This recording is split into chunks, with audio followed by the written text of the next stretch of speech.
Salut à tous, aujourd'hui une vidéo un petit peu différente de d'habitude. Aujourd'hui on va voir un graphique qui va représenter l'évolution du coronavirus depuis le 16-17 mars jusqu'à aujourd'hui. Vous allez voir que c'est assez intéressant. Alors après bien sûr on n'est pas là pour dramatiser, mais voilà, le coronavirus c'est l'actualité, on est en plein dedans, ça sert à rien non plus de faire semblant que ça n'existe pas. Donc j'ai trouvé intéressant de faire une petite série de vidéos là-dessus, en tout cas pour les prochains jours. J'ai écrit 2 vidéos là-dessus, notamment les origines du coronavirus. Donc ces 2 vidéos, je pense, qui vous intéresseront. Vous verrez qu'on va s'intéresser un petit peu à l'origine du virus, comment est-ce qu'il est arrivé. Et vous allez voir que la cause de tout ça remonte à plusieurs dizaines d'années. Aujourd'hui, on va rester sur un truc très simple, tout simplement un graphique de l'évolution du coronavirus. Pas mal de gens nous pondent ce genre de graphique depuis quelques mois. On regarde ça tout de suite, c'est parti.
Alors évidemment c'est assez impressionnant, on voit que le 15 mars l'Espagne avait à peu près 7-8 000 cas et 10 jours plus tard le 25 on est à 50 000 cas, donc c'est énorme. C'est encore plus flagrant avec les États-Unis qui étaient à 2-3 000 cas et qui le 25 mars sont à 70 000 cas. Aujourd'hui ils sont d'ailleurs à plus de 250 000 cas.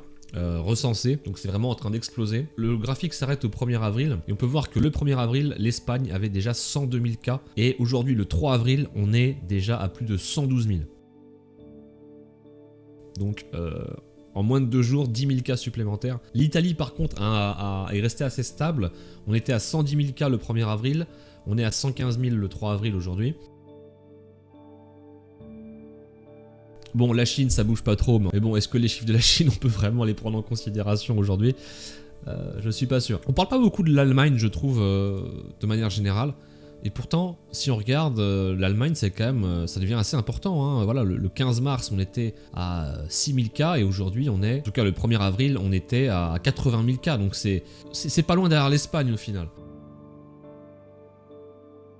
Pour parler un petit peu de la France, le 15 mars, on avait à peu près 5000 cas recensés et le 1er avril, on est arrivé à 56 000 cas. Sachez qu'aujourd'hui, donc 2 jours après, on est à 58 000, soit 2000 cas supplémentaires.